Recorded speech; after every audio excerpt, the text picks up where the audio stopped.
Good morning. I started off this video by almost knocking over my drink. I'm it is 11:44 a.m. on Sunday, June 24th, 2018. I'm Christiana Ellis and I just got up. This is 5 more minutes because it's Sunday. That means it is time for me to continue my rewatch of The Melancholy of Haruhi Suzumiya with episode number 6 in the season 1 broadcast order, which is entitled Remote Island Syndrome Part 1. Now, because this is a part 1 of a two-parter, in some ways we'll see how much we can say about it without getting into spoilers for the future. But I think that there's definitely stuff to discuss. For one, when we talk about the chronological order of events, we've definitely jumped forward in time here because not only is this after the big event that we heard referred to in the baseball episode, but we've actually skipped all the way forward to the end of the school year.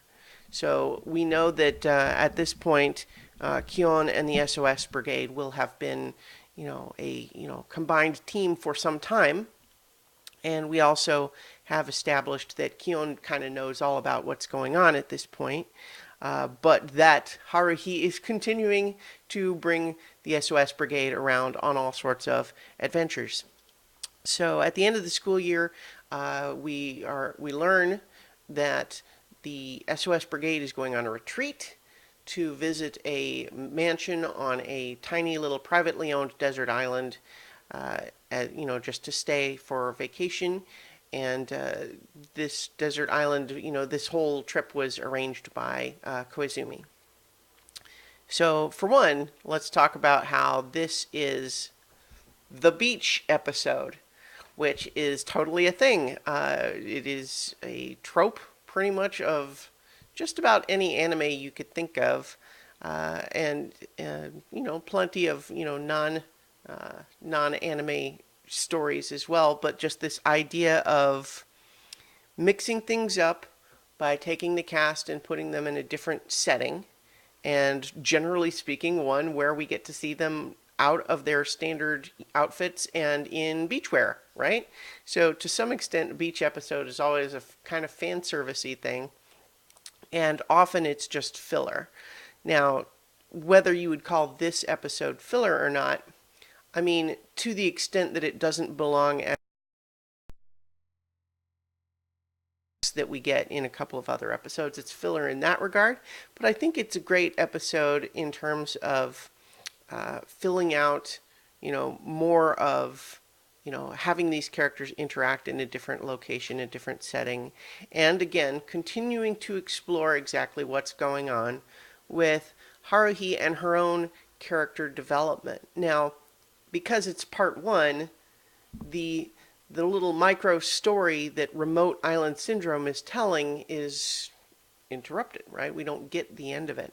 And it's actually a little bit interesting, I think, that in addition to going in non-chronological order for season 1, we don't even have part 1 and part 2 of this series together. Next week, we're going to be actually talking about the episode entitled Mysterique Sign, before coming back to Remote Island Syndrome Part 2, which, why is that? You know what? I don't know.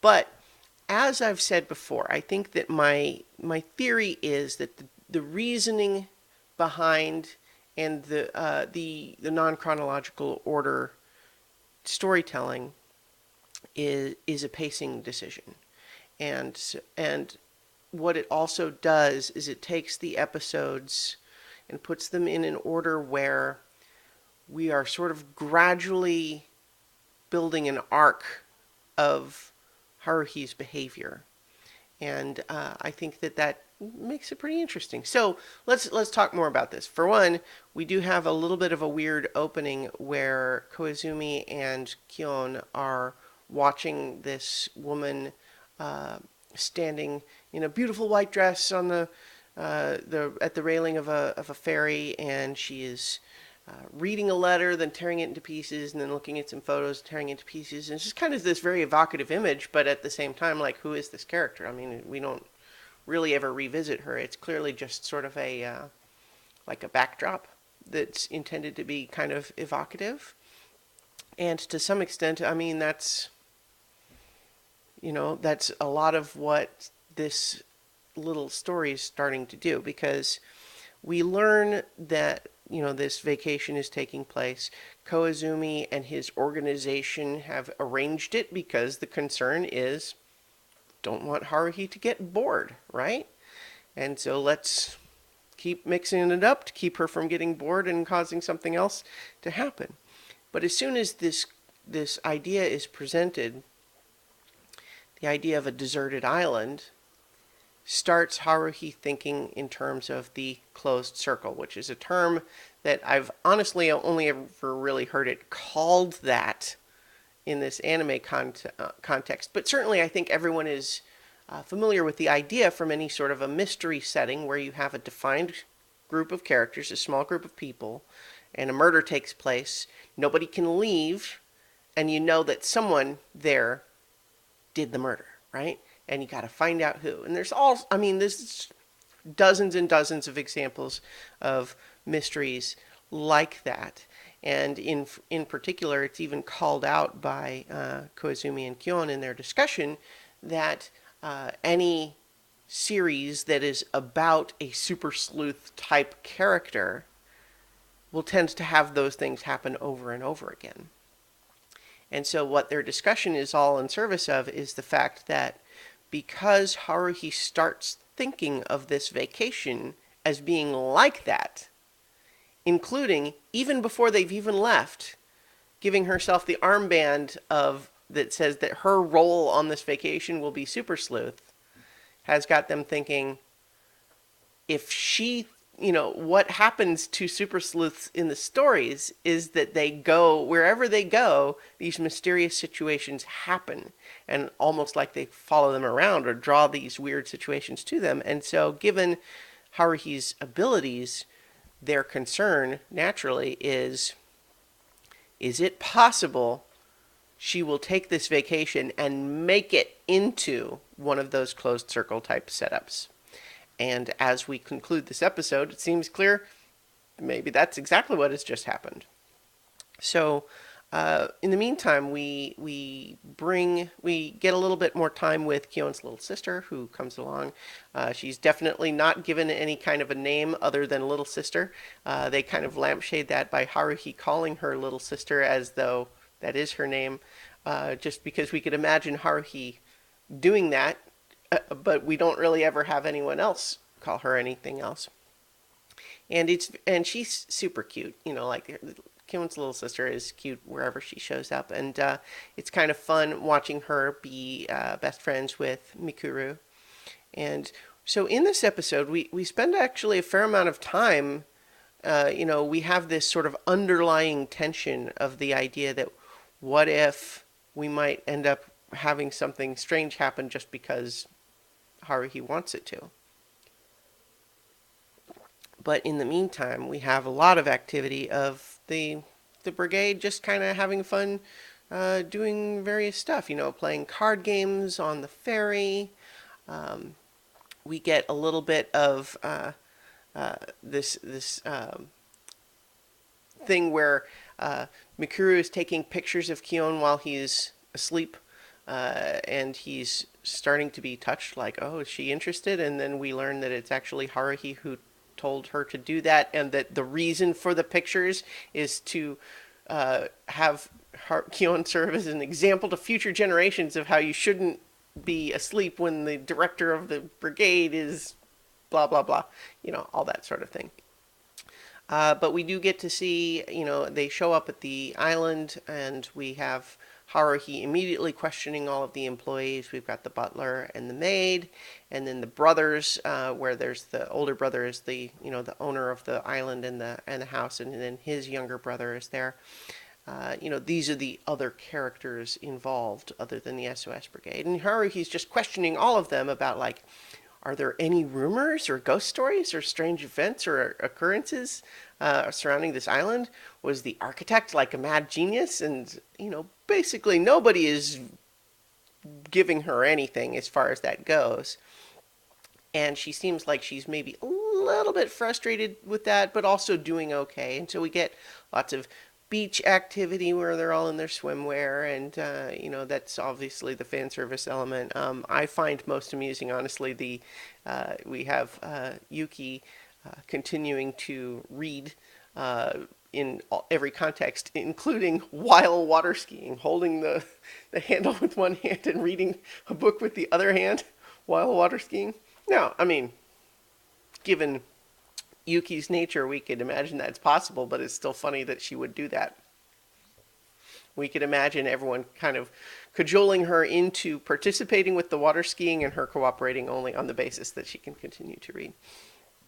And then so, the first day of, hanging out goes well. We have, playing at the beach. We have, the great dinner. And, everyone loves the food except for, Kion's little sister who doesn't like the bell peppers and so on. And then, the next day, rain. Uh-oh. A typhoon? A big storm that means nobody can leave? And initially, it's Haruhi complaining about it, though we have Kion speculating in his head.